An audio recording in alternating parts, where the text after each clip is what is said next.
Every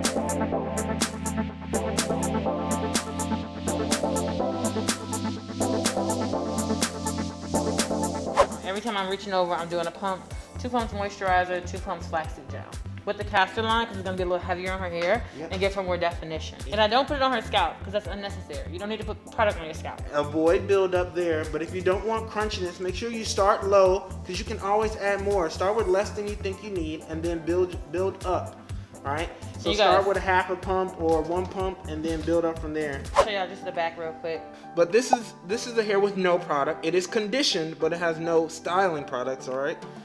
And this is the hair that is styled. Wow, that's a big difference. Now there is a very big difference. Number 1, definition. So we are using that gel to help form a cast that adheres all those individual strands together to form these really defined lumps of curls, or as Kim would say, that maximum clumpage. But if you're coming in and you're actually moisturizing your hair, then yes, a wash and go is definitely probably the most healthiest protective style.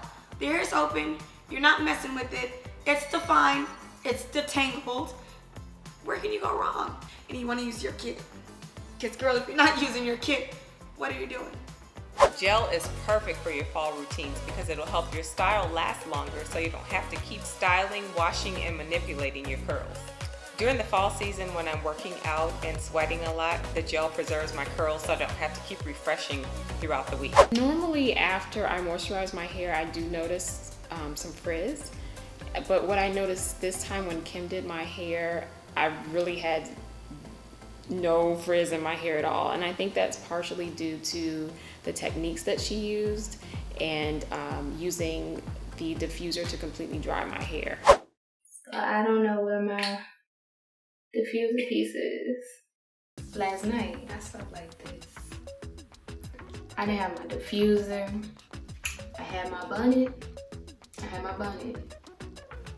So I put it in like these little scrunchies. You know, I seen it. I seen people do it to stretch their hair out. I said maybe, you know, it help my hair dry. But I did it as to where, you know, when I woke up on day 4, I was able to just take them out and it retained some length, and I actually like how that came out. And then I also posted about the scrunchie method, and some people was like, okay, you gave us a new, you know, alternative when not having a diffuser. Reversing the gel and moisturizer made a huge difference in definition, right? Because we didn't know until we actually got in there and felt the hair, right?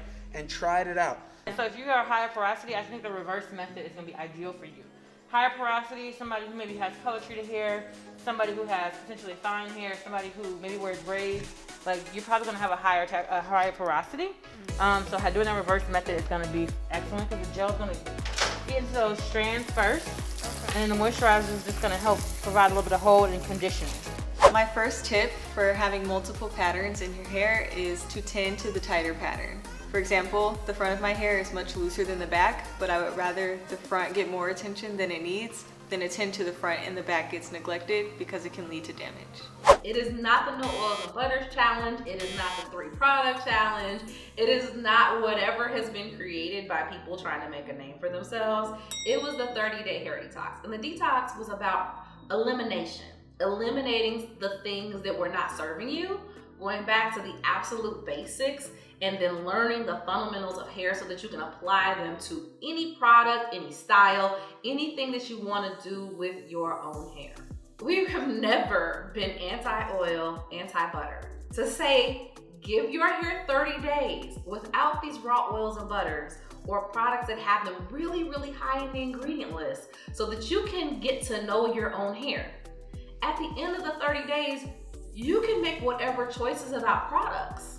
So I think my favorite hair myth would have to be that braids is a protective style. Now braids is a protective style, but when you add that braid in here, that cankalon, and it's no longer protective. The point of a protective style is for retention. You're not really getting retention when you add the human synthetic blend. That human synthetic blend, and I'm pretty sure your braider did not put a leave-in conditioner on your hair, so your hair is definitely dry in the style. They braid it up, you have it in for a month minimum because that's what we're taught to do. The longer we keep the style in, the more growth we're gonna get. You are getting growth because of course you're oiling that scalp, but you're not getting retention. So when you take it out and you're trying to figure out why you're at the same length, because it's breaking off the same rate that it's growing. So try to do braids where you're not adding connect along or whatever type of hair into the actual style.